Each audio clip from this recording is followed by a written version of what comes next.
salaamaaleykum Babacar maa ngi lay ziar maa ngi gis sànq nga dugal vidéo bopp yaa ngi war a def 5 heures de temps ginnaaw bi nga yeggee Chine démb ngay doog a yegg yaa ngi fi jógee barki démb maanaam tey ci démb rek mën nañ ne biig dama xamul sax heure bi nu muy demee li may njëkk a laaj mooy dama xamoon ne Macky Sall bi muy ñëw Chine 2014 yaa ngi fa woon daanaka lu ëpp 3000 milliards jëlee na ko fa ñu ñëw ñu pasaree ko liñ ci def ci farata bariwul Ila Touba lañ ci def te lu ñu coûté bari na waaye yow yenn perspective ngay xaar ci diggante Sénégal ak Chine ak ñëw ku mel ni Ousmane Sonko ak yéen tamit seen diggante ak Ousmane Sonko bi ngeen gisantee noonu parce que maa ngi gis ne yaa ngi noonu ngeen a ngi gisante génn ngeen ba pare affaire bi tas na bi ngeen gisantee ba noppi lan nga ñu mën a indil ci seen gisee ak ñoom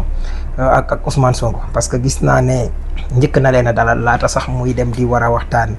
ak Chinois yi wala yu demee noonu loolu ban gis-gis nga ci am ndax daan na demee nii ñu bëgg ci déglu sa xalaat Sénégal a ngi lay déglu Galsen Célébrité mi ngi lay déglu. waaw saa wolof maa ngi lay ziar di la nuyu di la jox sa wàccuwaay di ñëw rek xam naa guddi na mais ñu tontu ci sa laaj yi bi nga njëkk a wax mooy. Président Ousmane Sonko ñëw na dalal Sénégalais yi les hommes d'affaires sénégalais yi nga xam te ne ñoo nekk Chine le secteur privé ak secteur privé Sénégal bi nga xam tamit ñoom jël nañ avion ñëw fekk si ko fii waaw dalal na leen wax leen enjeu yi wax leen li ko fi indi wut see investissement moo ko fi indi investissement yooyu bu ko wutee ba pare lan moo ci suñu wàllu ñun lan lañ ci war a jëf parce que bu ñëwee wut ay partenaires wut ay bailleurs de fonds ñëw root si ci chinois yi ñëw pour que chinois yi ñëw ñoom it jël lépp yóbbu Sénégal yóbbu seen i nit dem lu ñu war a investir ñu defar ko déedéet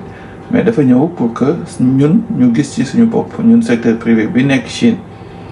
ñun ñu mën cee gis suñu bopp ànd ak chinois yi defandoo ko Sénégal mais aussi ñi nga xamante ni mooy secteur privé sénégalais bi aussi mën ci gis seen bopp donc loolu mooy souveraineté bi nga xamante ni yàgg nañ ko woote moom mu yàgg ko woote président Diomaye yàgg ko woote donc souveraineté boobu ci lañ nekk ba tey donc loolu mooy première question bi deuxième question bi mooy moom président Sonko dalal bi nag def na ci ñun lu rëy parce que jàpp nañ ni kilifa bu ñëwee ci dëkk déjà ni dama bëgg a gis ak samay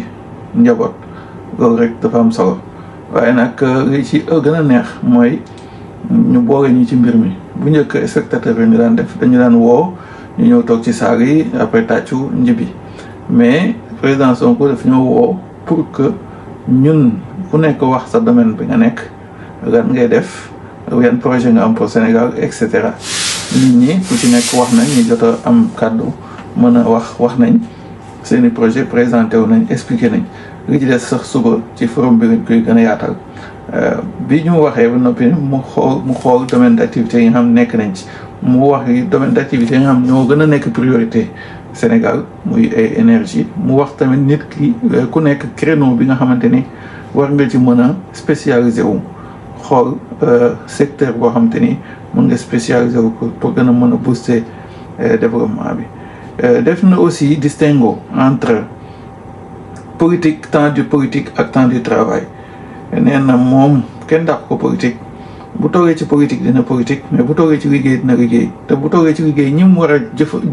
jumtuwaay yi mu war a jëfandikoo muy sénégalais yi nga xamante ni que valeur champion sénégalais yi mu war a ànd ak liggéey dina ànd ak ñoom liggéey waree politique nag ñi mu war a ànd ak politique dina ànd ak ñoom politique loolu moom xàmmee na temps yi xàmmee na waxtu yi xàmmee na ci yan jamono nga koy def donc yooyu yëpp expliqué na ko expliqué aussi nii nañu gën a ubbiku ci bañ a dem ci ministères yi di fa neexal parce que ministères yi ñoom ñëpp ils sont obligés de faire leur travail dañ leen di fay salaire bu doy sëkk pour que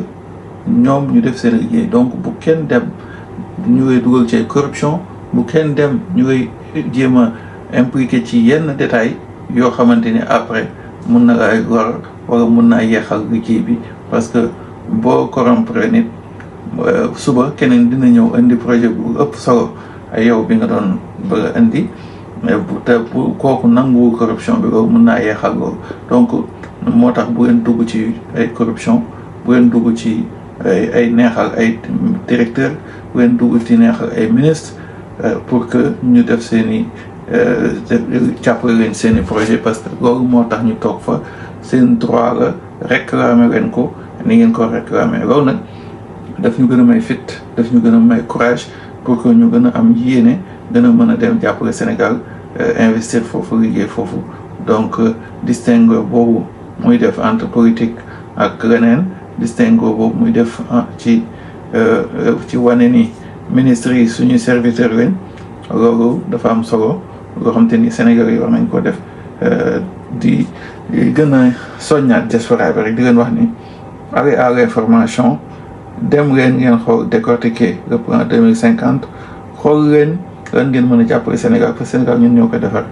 tubaab bi ni ñu ko defaral tubaab bu ñëw day xool nu mu amee opportunité tibb ko dem chinois bu ñëw day xool nu mu amee opportunité tibb ko dem